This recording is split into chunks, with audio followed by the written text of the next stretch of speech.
Salut à tous, ça fait un moment qu'on s'était pas vu en vidéo et une de mes résolutions de 2020 c'est de retourner un peu des vidéos. Je tiens à remercier grandement la chaîne de Jules et Nico. Si vous ne connaissez pas la chaîne de Jules et Nico, c'est deux mecs qui se filment dans leur bagnole en train de parler de comics. Et en fait de voir leur format hebdomadaire, parce qu'ils publient des vidéos toutes les semaines, ça m'a donné envie de un peu récupérer un format peut-être plus authentique, plus vlog, moins écrit. L'idée dans cette nouvelle série de vidéos, ce serait de vous parler de comics dont on n'a pas le temps de parler dans Comics Discovery, mais en gardant le ton un peu plus authentique et un peu plus simple de Comics Discovery, comme si on vous parlait directement. Donc là, un format plus vlog, comme le font Jules et Nico. Et peut-être l'idée c'est de le faire avec des autres membres de l'équipe, notamment Cédric qui a l'air motivé pour le faire. On va faire cette première vidéo, c'est une espèce de pilote, juste moi et vous, comme ça, en toute intimité. Et je vais vous parler de 3 comics qui m'ont marqué et qui sont un peu d'actualité. Voilà, on est parti avec ce nouveau format. Allez, c'est parti.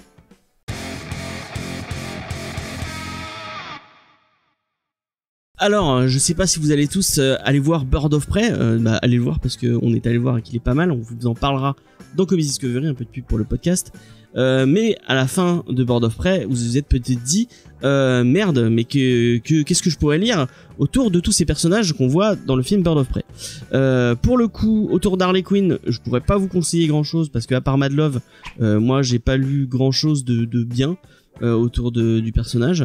D'ici on fonce un peu des portes ouvertes avec ce personnage, mais au final c'est un peu comme Deadpool, il y a peu de titres vraiment marquants.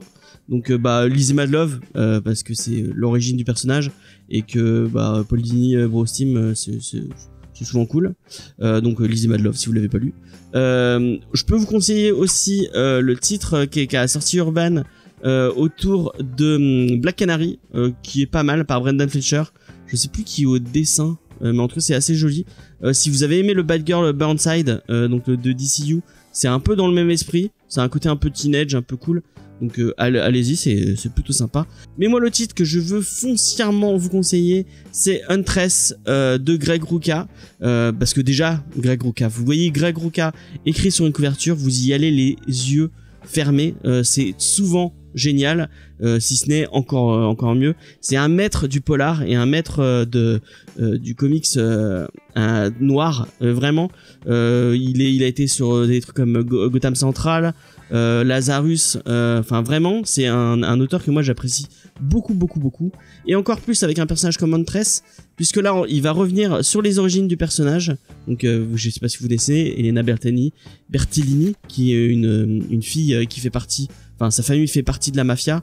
Toute sa famille a été décimée par une branche de la mafia de Gotham, et elle va vouloir se venger en les tuant un par un.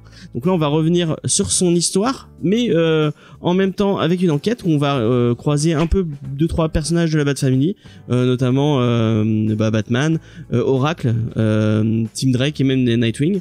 Donc vous allez voir un peu tous ces personnages qui cohabitent. En plus, un personnage que je connaissais pas trop et qui est vraiment intéressant, c'est La Question. Si vous ne savez pas, La Question c'est un personnage de chez DC. C'est notamment lui qui a inspiré Rorschach de Watchmen. Donc un personnage assez intéressant. Donc là on part sur du polar comics, comme c'est si bien le faire Greg Rucka, avec des dessins, je sais plus qui est au dessin, mais c'est vraiment très beau.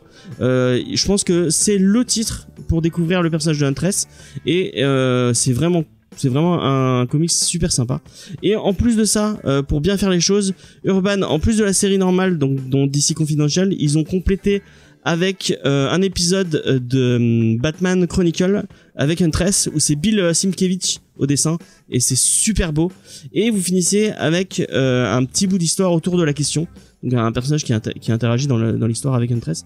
C'est assez intéressant, ça permet de découvrir le personnage un peu plus profond, en profondeur. Donc vraiment c'est un comics très cool si vous aimez le polar et les histoires policières, tout ça.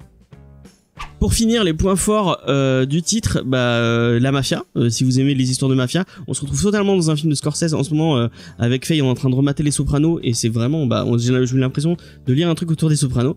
Donc ça c'est cool. Gotham, j'aime beaucoup. C'est vraiment ce style d'histoire que j'aime dans Gotham. La redécouverte de Huntress on revient sur ses origines. Du coup, on apprécie le personnage tout en ayant un peu plus de profondeur puisque c'est pas complètement que ses origines. Et l'univers de Gotham qui est vraiment super bien. Donc vraiment un comics que je ne peux que vous conseiller fortement d'aller lire.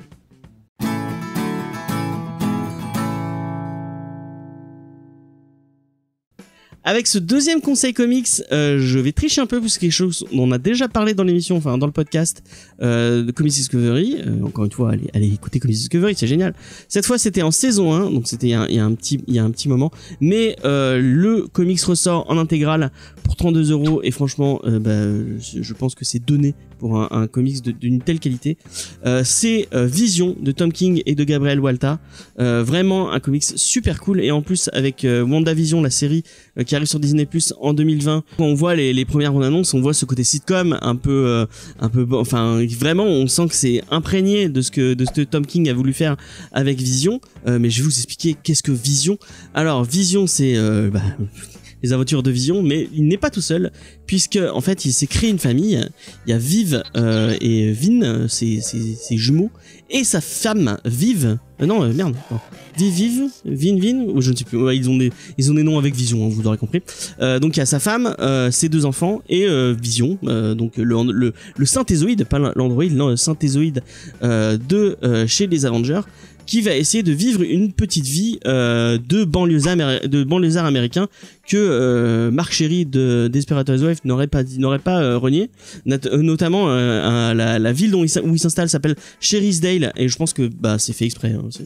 Donc petit Easter egg, Mark Cherry, créateur de Desperate Housewives, donc très intéressé par les banlieues américaines. Et là, en fait, on va vivre cette vie de famille, mais avec Vision. Et forcément, ça va partir en couille.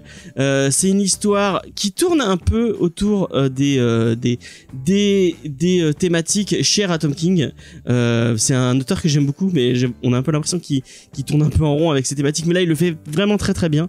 Ça nous parle de dépression, ça nous parle de forcément il y a des robots, donc ça va parler de la place de l'humain, du robot. Tu es un animal, enfin ce genre de questionnement là.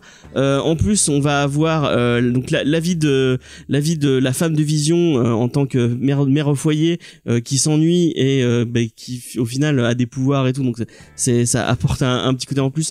Et la vie au lycée des deux jumeaux de Vision, donc vraiment ce côté vraiment Desperate Housewives balancé dans l'univers des Avengers. J'ai trouvé ça vraiment très très cool, avec ce côté qui avait déjà aussi un peu dans Mister Miracle, un peu ce récit un peu dépressif où on sent que les héros vont pas très bien dans leur vie et que c'est compliqué, et je trouve que Tom King le fait très bien, tout ça avec les dessins merveilleux de Gabriel Walta. C'est vraiment très très cool et c'est disponible en intégrale. Vous avez la série complète chez Urban Comics, chez Panini Comics, excusez-moi, pour 32€. Franchement, ça vaut vraiment vraiment le coup. Et si petit bonus, si vous avez envie de découvrir la série, je sais que le premier tome est disponible en abonnement gratuit sur Isneo, donc vous pouvez aller le lire en scan. Et si ça vous plaît, après vous achetez le comics. Vraiment un comics très très cool que je ne peux que vous conseiller d'aller lire. Je pense que c'est un des meilleurs trucs que j'ai lu de chez Marvel depuis le début qu'on a fait Comics Discovery. Il y a ce côté mainstream cool avec les héros que vous connaissez, qui vont interagir avec des vilains que vous connaissez dans l'univers Marvel, mais avec ce côté indé que Tom King arrive à ramener avec des vraies thématiques, un vrai propos. Il essaie vraiment de raconter quelque chose, et c'est vraiment un comics que je vous conseille très très très fortement, et encore plus pour ces dessins qui sont géniaux.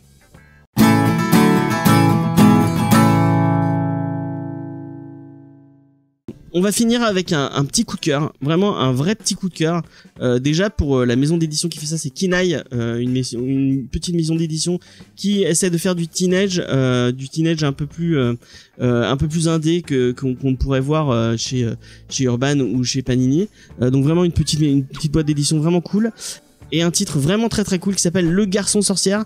Je n'ai pas le nom, c'est Molly Ostertag. Donc voilà, de Molly Ostertag. Le Garçon Sorcière, de quoi qu'est-ce que ça parle? Ça va vous parler d'un garçon qui aime la magie, mais qui vit dans une famille où tout le monde a un lien avec le monde magique. Mais les hommes sont des métamorphes, donc ils se transforment en divers animaux, et les femmes ont une espèce de lien magique un peu donc c'est des sorcières, un peu un lien avec la nature, vraiment le côté un peu Wiccan de la magie. Je sais pas si vous voyez ce que je veux dire. Et mais les hommes ne peuvent pas pratiquer la magie des femmes, et les femmes ne peuvent pas pratiquer la magie des hommes. Mais la problématique de ce comics, c'est que notre héros, lui, il a un lien particulier avec la magie, avec la sorcellerie, et qu'il sent au fond de lui qu'il veut faire de la magie. Et en fait, tout le comics, si vous l'aurez compris, en fait, ça parle d'identité sexuelle. Mais ça va parler d'identité sexuelle subtilement et vraiment avec un ton intéressant, réfléchi. Et moi j'ai vraiment trouvé ça cool. Certes, c'est un titre très très teenage, très enfantin. Ça va pas parler à enfin, je vais pas donner ça. Je pense par exemple à Mathieu de Comics Discovery, si vous écoutez l'émission, lui qui est un peu plus âgé et qui ça va pas forcément lui parler. Mais quelqu'un dans la vingtaine ou même plus 15-16 ans, où je pense à Faye, derrière la caméra, Faye, moi, ça va vraiment vous parler. Ça parle d'identité sexuelle, enfin, il y a tout un délire. Il va devoir faire son coming out un peu entre guillemets, de dire oui, moi je veux faire de la sorcellerie, les relations familiales parce que ses parents vont pas être d'accord, et en plus de ça, vous avez tout un univers fantasy vraiment super bien foutu, bien pensé. On sent, j'ai lu que le tome 1 pour l'instant, je sais que c'est plus long, mais on sent vraiment que c'est un truc construit, réfléchi, on sait moi en lisant on sait, ah d'accord, il veut aller vers quelque part.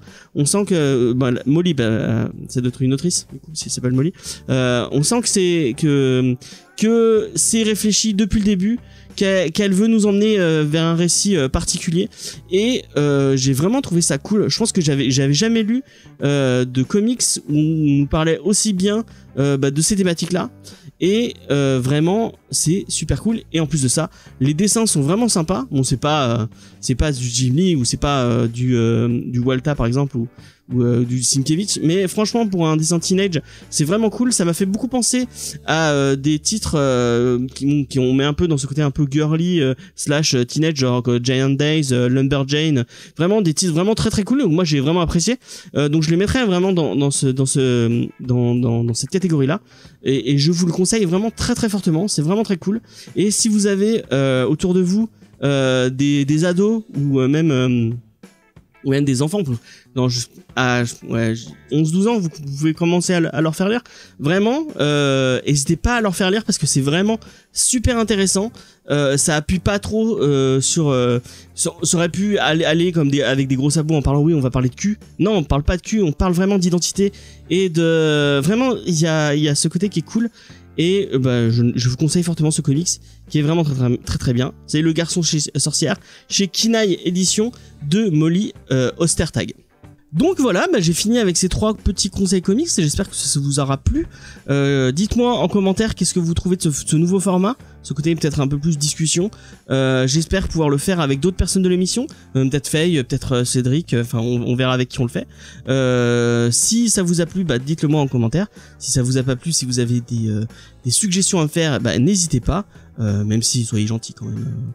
On est bienveillant dans James et Faye. N'oubliez pas le podcast Comics Discovery tous les mercredis maintenant. Ça arrive sur votre plateforme de podcast. Vous pouvez nous écouter parler de comics. Je pense que j'ai fait le tour de ce que je voulais vous dire. N'oubliez pas que vous pouvez nous retrouver sur tous les réseaux sociaux, Facebook, Twitter, Instagram, tout ça. Si vous avez envie de nous aider, il y a le Tipeee, vous pouvez nous aider à financer notre matos, à nous...